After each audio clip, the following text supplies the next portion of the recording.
Recherche, entrepreneuriat, deux termes parfaitement connus, et puis deux termes qui posent un certain nombre de difficultés dès lors qu'on essaye de les articuler. Il y a une littérature immense sur tout ça, et finalement on a le sentiment que les choses ne sont pas forcément aussi claires qu'on le souhaiterait. Comme le souligne très justement Xavier Duportet, qui est l'un des fondateurs du SIE Network, Sciences, Innovation et Entreprise, trop de jeunes scientifiques et d'ingénieurs décident de mettre leur talent au service de grandes entreprises, c'est connu, mais dans des domaines qui sont parfois très éloignés de leur passion et de leurs expertises. C'est le cas classique de personnes très brillantes qui, plutôt que de s'orienter vers la recherche, vont vers la finance. On a vu ça pendant des années, on le voit encore, et c'est probablement assez dommageable, à la fois en termes de création de valeur, je parle pour la recherche, et puis peut-être en termes d'assouvissement de ces passions profondes.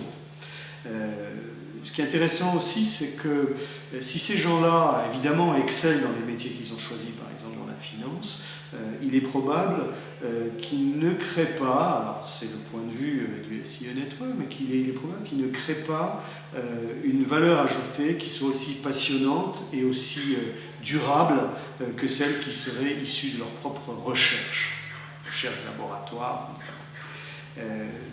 Autre constat, c'est que les carrières scientifiques sont probablement aujourd'hui, je ne dirais pas dévalorisées, mais sûrement pas assez valorisées en France, contrairement à nos proches. Je pense à l'Allemagne, je peux penser à la Finlande, je peux penser aux États-Unis, je peux penser également à la Chine, au Brésil, etc.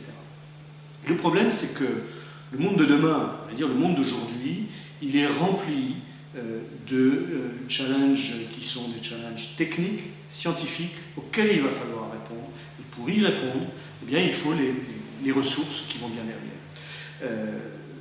Et ces ressources-là, eh bien, elles sont absolument indispensables pour, j'allais dire, arriver à faire quelque chose.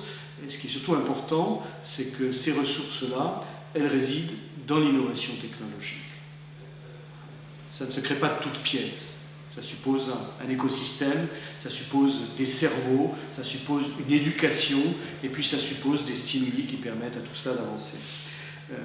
L'Institut Montaigne, que vous connaissez, dresse également un constat similaire à celui du SIE Network, en disant qu'un trop grand nombre d'ingénieurs formés en France et diplômés de nos grandes institutions s'éloignent non seulement du métier d'ingénieur stricto sensu, mais également des métiers de l'industrie, en leur préférant notamment la finance. C'est un constat qui est identique et qui est un constat assez alarmant pour la suite des opérations. On a près de 200 000 jeunes qui ont quitté le territoire français depuis 2008. C'est une hémorragie assez conséquente. C'est des personnes sur lesquelles un système, une société a déjà investi dans les premières années cruciales pour former des compétences, des expertises, des connaissances. C'est des gens qui filent vers l'extérieur une fois leurs études achevées. Alors, peut-être deux questions. Pourquoi nos brillants étudiants, nos brillants doctorants, PhD, etc., vont-ils compléter, par exemple, pour prendre quelque chose de très classique, pourquoi vont-ils compléter leur parcours aux États-Unis? La question, elle est simple.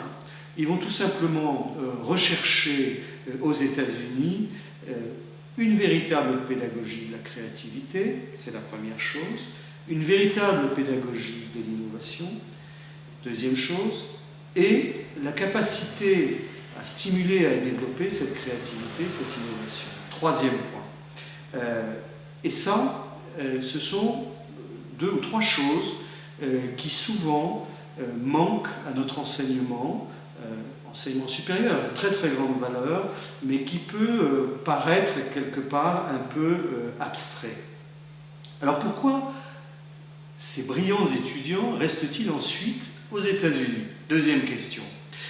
Bien, tout simplement parce que il y a une pédagogie de l'expérience qui est très forte, qui est associée à un niveau scientifique qui est très fort aussi. Et ce qui est intéressant aussi, c'est que nos propres étudiants allient ces deux choses, et souvent de façon supérieure à leurs homologues. C'est-à-dire qu'on a des gens extrêmement bien formés, savoir fondamental, on a des profils qui quelque part sont très recherchés, et il ne faut pas s'étonner que ces profils, quelque part, répondent aux sirènes des belles entreprises qui vont les recruter aux États-Unis, ou des laboratoires qui vont les recruter aux États-Unis. Ce qui est recherché, par ces pays, ce sont des ingénieurs qui sont quelque part à même d'accompagner efficacement des transferts de technologie, de la paillasse d'un laboratoire jusqu'à l'application industrialisable, une application commercialisable. Et ça, ce passage du laboratoire à la commercialisation, industrialisation, c'est quelque chose qui n'est pas fluide dans notre pays, c'est quelque chose qui n'est pas, comment dirais-je, bien conçu, ou en tout cas, ce n'est pas une partie qui est bien jouée par tous les acteurs, qu'il s'agisse des laboratoires très performants, qu'il s'agisse des grands groupes, qu'il s'agisse des startups, qui se débrouillent le plus souvent d'ailleurs comme elles le peuvent.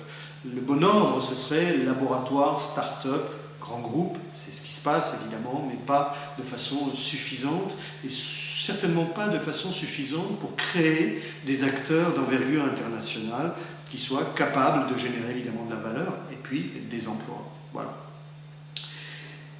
Ce qui est intéressant aussi, c'est de voir qu'on n'est pas forcément capable dans notre pays, et probablement dans un certain nombre de pays européens, de proposer à nos doctorants une alternance dans leur cursus entre de la recherche, de l'enseignement, et puis de la création de start-up stricto sensu, avec une forte sensibilisation et un accompagnement extrêmement pédagogique à l'entrepreneuriat. Vous prenez le MIT ou Harvard, par exemple, on alterne ces choses-là. Vous êtes doctorant, vous avez accès à des laboratoires, vous pouvez monter une start-up, vous pouvez vous planter, vous pouvez réussir, mais bien sûr réussir, et vous pouvez ensuite continuer votre thèse de doctorat, vous pouvez continuer à rester, mais évidemment, en liaison avec les chercheurs, avec les industriels qui gravitent auprès de ces laboratoires. Alors, ça ne veut pas dire que nous ne fassions pas ça dans notre pays, mais on ne le fait pas peut-être de façon systématique et de façon généralisée. Donc là, je pense qu'il y a un petit problème. Et je voudrais citer quelqu'un que vous connaissez probablement, qui est un mathématicien hors pair. Il s'agit de Stéphane Malat. Stéphane Malat est professeur notamment à Normale Sup Sciences et à Polytechnique, et dit la chose suivante, qui me semble très intéressante, c'est que la recherche, aussi bizarre que cela puisse paraître, est une excellente formation pour la création de start-up. Et pour lui, les premières phases, la recherche et la création de start-up, sont indéniablement similaires. Qu'est-ce qu'il veut dire par là? C'est que, en termes de recherche comme en termes de start-up, vous êtes en recherche de financement, vous êtes en recherche de levée de fonds. C'est des choses qu'on apprend dans les deux situations. Mais surtout, pour lui, créer une start-up technologique, c'est décider qu'on va être, je prends ces termes, le meilleur dans le monde, dans son domaine, grâce à une innovation de rupture. Bien, quand vous regardez ça, vous pesez ces termes à l'aune de ce qui est fait dans une logique de recherche, c'est exactement la même chose. Je pense que ce sont des propos à méditer.